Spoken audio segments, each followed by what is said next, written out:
یہاں اتنے خاکے بن گئے اور تم کہتے ہو تہذیبوں کے ٹکراؤ. حضور تو آئے ہی تہذیبوں کے ٹکراؤ کے لیے ہیں. تہذیبیں نہیں، حضور آ گئے. ہم ان تہذیبوں پر تھوکتے بھی نہیں ہیں جن کو تم تہذیب کہتے ہو. جن کو اپنی ماں اور بہن کا پتہ نہیں ہے وہ کون سی تہذیب ہے؟ ہاں جی. جن کو خنزیر اور بکری کے فرق کا پتہ نہیں ہے وہ کون سی تہذیب ہے؟ بزدلو، جو دین کی ترجمانی نہیں ہوتی تو پھر ایسے لوگوں کو میدان میں لاؤ جو دین کی ترجمانی کر سکے. دین کے لبادے بھی اوڑے ہوئے اور جناب بڑے بڑے جبے اور دستاریں بھی تم نے پہنی ہوئی ہیں اور حضور کی عزت پر بات نہیں کر سکتے تم. اور تمہاری یہ عزتیں کس کے لیے ہیں؟ سنو، یہ سارے بہت سارے لوگوں کے مرید ہوتے ہیں اور میرے بارے میں پھر کہتے ہیں آپ نے ہمارے پیر کے بارے میں. میں تو پیر فقیر کے بارے میں بات کرتا ہی نہیں ہوں. داتا صاحب کتنے بڑے پیر ہیں. داتا صاحب نے پتہ ہے کیا لکھا؟ ولی کی ساری زندگی نبی کے ایک سانس کے برابر نہیں ہے.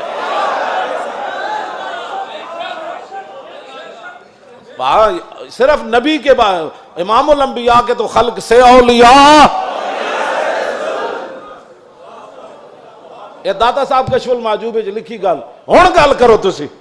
جدوں حضور دی عزت دی گل آوے تے پھر کھڑا کوئی نہ ہوئے پھر وہ پیر ہے. تے پھر اپنی جاناں بچائے تے اپنے جناب ادارے بچائے تے اپنے خانقاہاں بچائے. رسول اللہ کی تو سانس کی بھی کروڑوں حصے کرو نا پھر بھی اس کی ساری زندگی اس کے برابر نہیں ہو سکتی. کروڑویں حصے کے بھی. یہ تو داتا صاحب نے صرف انبیاء کی بات لکھی ہے. رہ گئی حضور کی بات تو خلق سے اولیاء اور فاق النبیین فی خلق وفی خلق ولم یدانو فی علم ولا کرم وکلہم من رسول اللہ ملتمس غرفا من البحر اور رشفا من الدیم وواقفون لدے عند حد من نقطۃ العلم او من شکلۃ الحکم. ایدہ تو میں ترجمہ نہیں کر سکتا انبیاء دی عظمت دی وجہ. امام بوصیری گل کتھے جا کے کی تھی کہ حضور دی شان کتھے جا کے ہے. فرمایا سارے انبیاء اور رسل حضور سے یہ عرض کرتے رہے کہ حضور اپنے کرم کا ایک چھینٹا ہمیں بھی عطا فرما. وَكُلُّهُم مِّن رَّسُولِ اللَّهِ مُلْتَمِسٌ غَرْفًا مِّنَ الْبَحْرِ اور رَشْفًا مِّنَ الدِّيَمِ. یا اپنے سمندر سے ہمیں ایک چلو عطا فرما دو. اے لفظ اے شیر ہوندا نا دائیں بائیں تے حضور نے تو سنیا سی بوسیری نو چادر دیتی جے دے وچ کوئی گل ہوندی تے حضور نے فرمانا سی بوسیری اے شیر کٹ دے. تمہیں مقام رسول کا پتہ ہی نہیں ہے. باتیں لوگوں کو اگر مگر کی کرتے ہو. اگر مگر سے ناموس رسالت پر پیرا تھوڑا ہونا ہے. اگر مگر سے پیرا نہیں ہونا. پیرا رسول اللہ کی عزت کا ایسے ہی ہونا ہے جیسے صدیق اکبر نے پیرا دیا، جیسے فاروق اعظم نے پیرا دیا. باقی رہ گیا حضور کا جلال. تو وہ میں آپ کو پڑھ کے سنا دیتا ہوں کہ حضور کا جلال کیا تھا. مولا علی راوی ہیں اس کے. اب مولا علی کیا کہتے ہیں، غزوہ خندق کے موقع پر جب رسول اللہ پہرا دے رہے تھے ہمارے ساتھ کھڑے ہو کر، 25,000 کا لشکر خندق کے کنارے کھڑا ہے اور وہ یہ چاہتے ہیں کہ عمر بن عبد ود کی طرح ہم اپنے گھوڑے دوڑا کر خندق کو عبور کریں اور مدینہ پاک پر حملہ آور ہو جائیں، حضور پر حملہ آور. حضور خود پھر تلوار پکڑ کے کھڑے ہو گئے. اور جب رسول اللہ بھی کھڑے تھے وہاں تو سورج غروب ہو گیا. حضور کی ظہر کی نماز بھی قضا ہو گئی. جب عصر کی نماز قضا ہو گئی تو محبوب یہ بھی حضور کی رحمت للعالمین بھی ہے. یہ بھی خلق عظیم ہے. تم نے کون سا خلق عظیم کی مثالیں دیتے ہو؟ مائی کوڑا پھینکتی تھی اور تم یہ باتیں لوگوں کو سکھاتے ہو فلاں کو معاف کر دیا. وہ حضور کا اپنا حق تھا معاف کیا. امتی کو حق نہیں بنتا کہ وہ حضور کی طرف سے خود منصف بن کے لوگوں کو معاف کرتا رہے. یہ قیامت کو فیصلے ہوں گے کہ رسول اللہ نے کس کو معاف کیا اور کس کو معاف نہیں فرمایا. ہم کون ہوتے ہیں حضور کے حق معاف کرنے والے؟ اب جب سورج غروب ہو گیا تو ذرا سنیں حضور کا دعائے جلال کیا تھی. یہ میں اس لیے سامنے پڑھ رہا ہوں تاکہ لوگوں کو پتہ چلے کہ بھائی جو ہم باتیں کرتے ہیں نا وہ غیرت والی باتیں لوگوں کو ہضم کیوں نہیں ہوتی. وہ چاہتے ہیں کہ فرانس حضور کے خاکے بھی بنائے اور ہم مذمت کر کے فارغ ہو جائیں، اور ان کے اندر اتنی غیرت ہو کہ ان کے صدر کے خلاف بات ہو تو وہ اپنا سفیر واپس بلا لیں. عالم تسا کی حضور دا کلمہ پڑھیا او 55 ملک ہو یا 56 ملک ہو، ایدا ایک جواب دیو تسا رسول اللہ دا کی کلمہ پڑھیا؟ صرف انہیں اتنی گل کی تھی کہ صدر دا دماغ خراب ہے، یہ صدر دا دماغ خراب ہے۔ اردگان اے گل کی تھی، انہوں نے غیرت آئی، انہوں نے اپنا سفیر بلا لیا تے رسول اللہ تے گھر دے بھی انہوں نے خاکے بنائے۔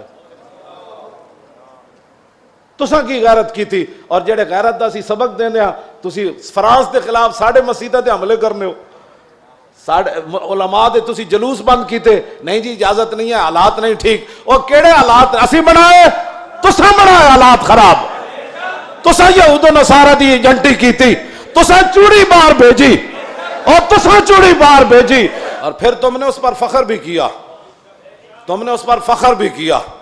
ہمیں حضور کی غلامی پر بھی فخر ہے، اور ممتاز قادری کے عمل پر بھی فخر ہے، غازی ظہیر کے عمل پر بھی فخر ہے، اور غازی عبداللہ کے عمل پر بھی فخر ہے کہ اس نے گستاخ کو پکڑ کر ایسے گردن کاٹ دی، اس پر بھی ہمیں فخر ہے۔ اور فرانس کے اندر جو کچھ مسلمان اپنی بساط کے مطابق گستاخان کے خلاف کر رہے ہیں، ہمیں اس پر بھی فخر ہے،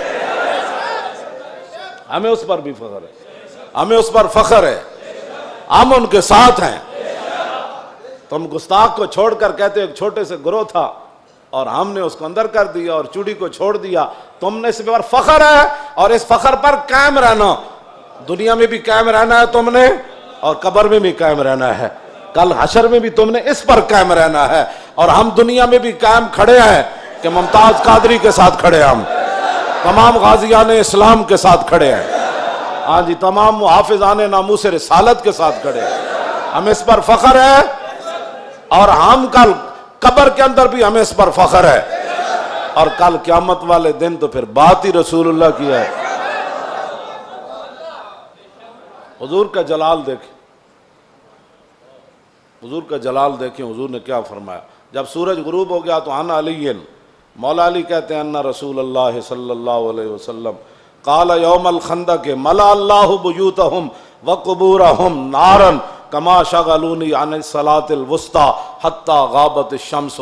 مولا علی فرماتے ہیں جب سورج بالکل قریب جا پہنچا اور غروب ہونے کے جب قریب ہوا تو حضور نے اس وقت کیا فرمایا؟ یا اللہ، انہوں نے ہمیں عصر کی نماز نہیں پڑھنے دی، اب ان کا کیا علاج ہے؟ یا اللہ ان کے گھر بھی، ان کی قبریں بھی آگ سے بھر دے۔ یہ بھی تو بتاؤ نا خلق عظیم، یہ بھی لوگوں کو بتاؤ۔ کہتے حضور نے یہ جملہ فرمایا، ادھر سورج غروب ہو گئے، تو یہ بھی بتاؤ کہ رسول اللہ نے کیا بات فرمائی پھر اس موقع پر۔ یہ تم نے حدیثیں سنائی ہوتی نا تو کسی کافر کی جرت نہیں تھی کہ وہ حضور کے بارے میں بات کرتا۔